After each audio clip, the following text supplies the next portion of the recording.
There's a provision in the CIA charter that says that the CIA cannot propagandize the American people. President Obama adopted in 2016 that essentially reopened the door for Operation Mockingbird so that the CIA began once again to propagandize American people. How are they doing that, President? High-level intelligence officials or people associated with the intelligence industry are running those journals, like Noah Schlackman, who runs Rolling Stone, who came from Daily Beast. Daily Beast was run by John Avalon, who has deep ties to the intelligence agencies.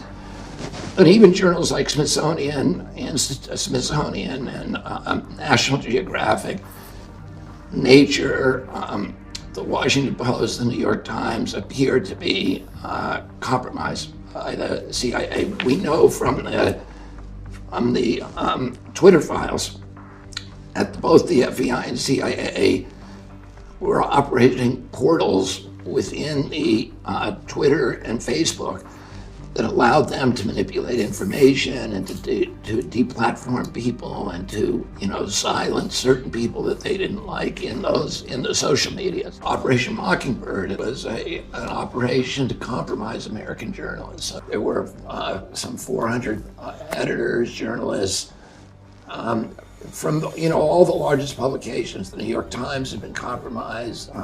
The Washington Post was basically... What do you mean by compromised for people who... Well, they were functioning, the high-level people at those journals were working for the agency or had, signed secrecy agreements with the CIA. And at CBS, ABC, NBC, after '75, when it all came out, during the Church Committee hearings, the CIA promised that it would no longer compromise American journalists. It continued the program to compromise journalists all over the world, and today the CIA is the biggest funder of journalism in the world.